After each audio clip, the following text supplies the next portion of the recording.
সাথীকে এইখানে রেখে গিয়েছিলাম। সাথী কোথায় গেল? সাথী, সাথী, তুই কোথায় গেলি বোন?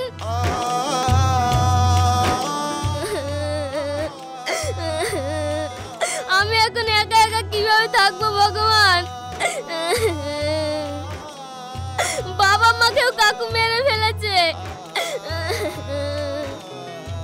মা মারা যাওয়ার সময় ছোট বোনটাকে আমার হাতে তুলে দিয়ে গিয়েছিল।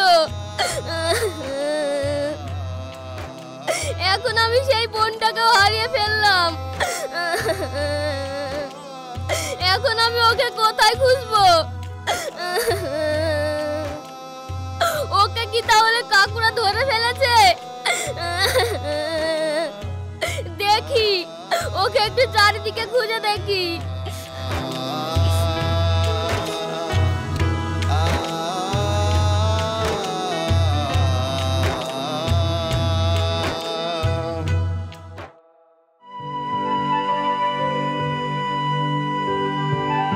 কি গো, এই মেয়েটা কে? মেয়েটা কাঁদছে কেনে? সে কথা তুমি পরে শুনো, আগে তুমি মেয়েটাকে দুটো বিস্কুট খাওয়াও আর একটু পানি খাওয়াও।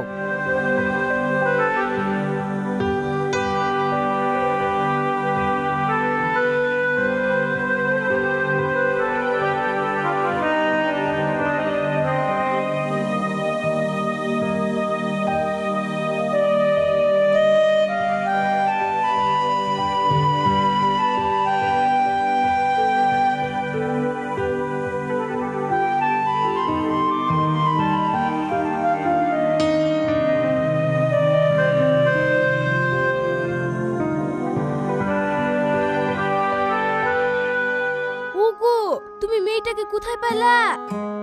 সে কথা আর বলো না, মেয়েটা দেখছি পাটের ভুঁয়ে বসে একা একা কাঁদছে। যদি শিয়াল টিয়ালে খেয়ে নেয় তাই বলি বাড়িতে নিয়ে আসলাম।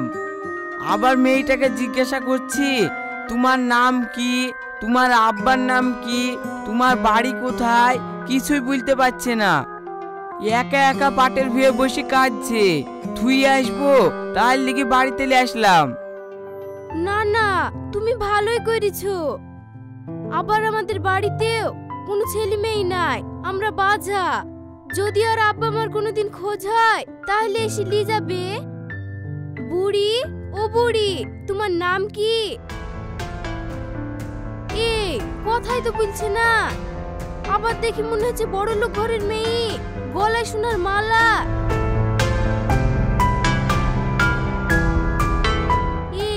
মালাতে যে হিন্দুদের লকেট, তাহলে কি হিন্দুদের মেয়ে নাকি?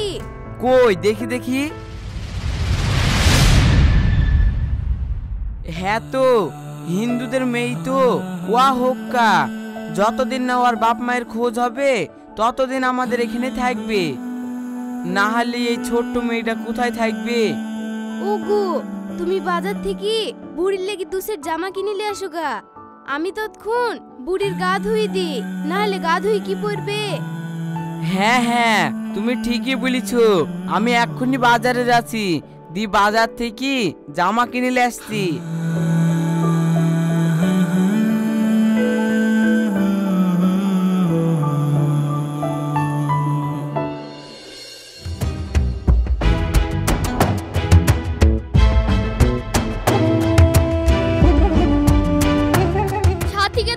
খুঁজে পেলাম না, দেখি কারোর বাড়িতে আছে কি।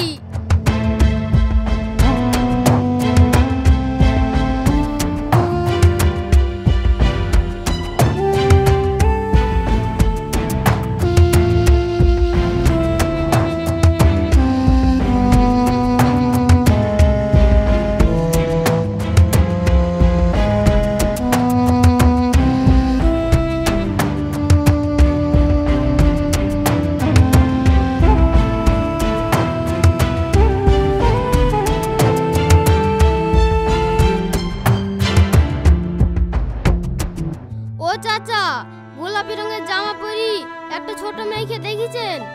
না তো বাপ, দেখিনি তো।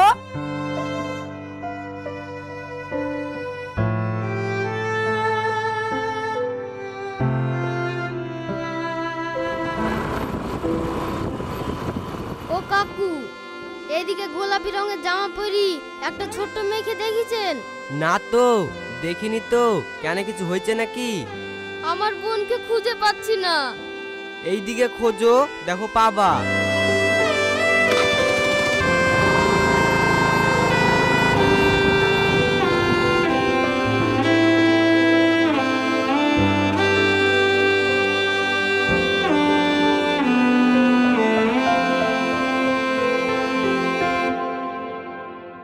দুপুর থেকে খুঁজতে খুঁজতে সন্ধ্যা হয়ে গেল, তাও বোনকে খুঁজে পাচ্ছি না। মা বাবা, তোমাদের জন্য খুব মন খারাপ করছে। তোমাদেরকে দেওয়া শেষ কথাটা আমি রাখতে পারলাম না। সাথীকে আমি হারিয়ে ফেললাম, কোথাও খুঁজে পেলাম না।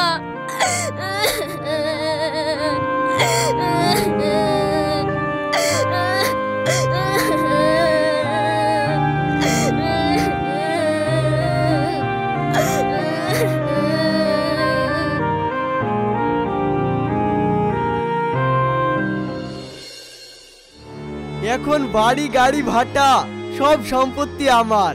আমার মাঝে মাঝে মনে হচ্ছে আমি স্বর্গের রাজ্যে বাস করছি।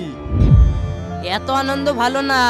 আপনার দাদা বৌদিকে না হয় মেরে ফেলেছেন, কিন্তু এখনো আপনার ভাইপো ভাইজিকেও খুঁজে পাওয়া যায়নি। ওরা বড় হয়ে এসে যদি এই সম্পত্তি দখল করে তখন কি করবেন? হ্যাঁ, তুই তো ঠিকই বলেছিস। আমি ভেবেছিলাম শিয়াল কুকুরে খেয়ে ফেলবে।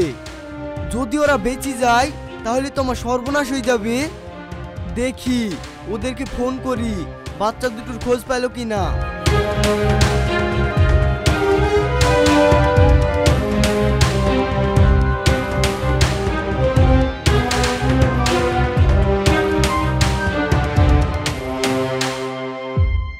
হ্যালো, বাচ্চা দুটোর কি কোনো খোঁজ খবর পেলি? এখন যদি বলি বাচ্চা দুটোর কোনো খোঁজ পাইনি, তাহলে যে টাকাটা আমাদেরকে কাজের লেগে দিয়েছে সেই টাকাটা তো ঘুরে নেবে। খোঁজ পাইনি সেই কথাটা ভোলা যাবে না। হ্যাঁ হ্যাঁ, খোঁজ পেয়েছি, আপনি কোনো চিন্তা করবেন না। নিশ্চিন্তে ঘুমান, আপনার সব পথের কাটা সরে গেছে। পাড়াতে সবাই বুলা কাও করছিল মাঠে নাকি দুটো বাচ্চা ছেলে শিয়ালে খেয়ে নিয়েছে। বাবা বাবা, তুই তো আমাকে খুব খুশির খবর শোনালি রে। তুই এক সময় আমার সাথে দেখা করিস, তোকে আমি বকশিস দিব। কি ম্যানেজার, তুমি তো আমাকে ভরকি দিয়েছিলা। আমার পথের কাটা সব ফিনিশ। কি ব্যাপার, এই বালগুলো আবার কি করতে আসছে? আমার বুকটা ধড়ফড় করছে। ওরা আবার আমাকে সন্দেহ করছে না তো? স্যার বসেন বসেন। এই স্যারের জন্য চা নিয়ে আয়।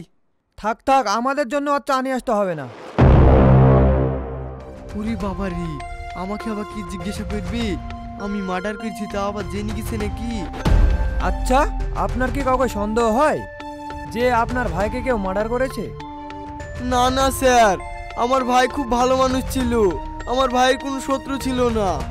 আমার ভাইকে কে মার্ডার করলো আপনারা ভালো করে তদন্ত করে দেখুন স্যার। ঠিক আছে, আমি দেখছি। ম্যানেজার, এক গ্লাস জল দাও তো।